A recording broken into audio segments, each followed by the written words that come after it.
Mass Effect 2: The Arrival DLC review. Assuming direct. What's that?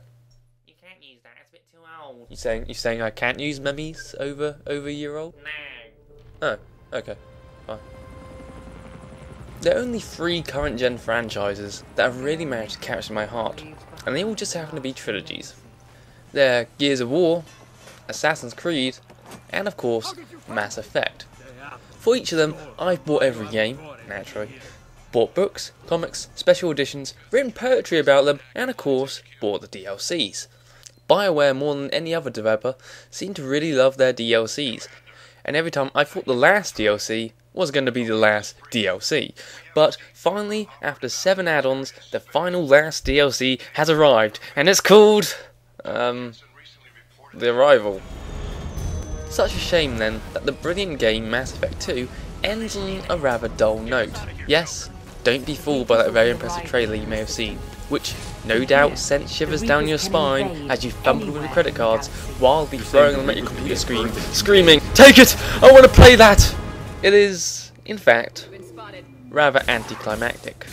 All that said, this DLC is the only DLC that has any real lasting repercussions.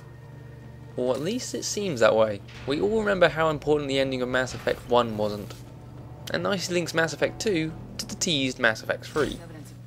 Yes, as the name so subtly hints, the Reapers are arriving, and the DLC is the opening chapter to their invasion.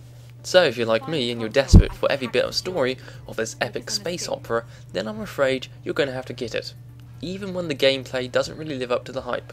Oh, and in this DLC the ending is a foregone conclusion, removing one of the things that made the game great in the first place: choice. Good or bad, right or wrong, there is nothing you can do to change anything. The DLC itself clocks in at around 2 hours, with 2 missions. In the first, you have to break into an alien prison and bust out an Alliance undercover operative that has learnt of the imminent Reaper threat. The first section has a bit of a bizarre stealth section in it. I can't recall the game ever having any stealth, but then again, I do like to shoot things. I know what you're thinking, but the stealth section isn't too annoying.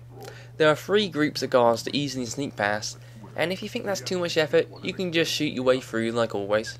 It's worth pointing out the whole DLC is a solo affair. None of your teammates will join you, because you're being stealthy, remember. Which is probably for the best, because if you played the other DLCs, you would have noticed that they're uncharacteristically quiet. So no longer will you have those awkward moments where your teammates just stand behind you, staring into dead space. You do team up with the aforementioned Alliance undercover operative, but her input is minimal at best. So the rest of the DLC sees you basically fighting slightly stronger than normal mercs, alone for an hour. You know what you're getting, as you've already played the game. The combat is just as good as it was, just without the need to babysit the 2 people flanking you. The thing is, there isn't any new ideas outside remotely controlling a mech for 30 seconds.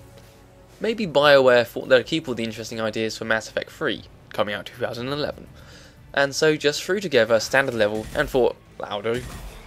In keeping with the "that'll do" feeling, the DLC has numerous bugs, mostly sound and clipping issues.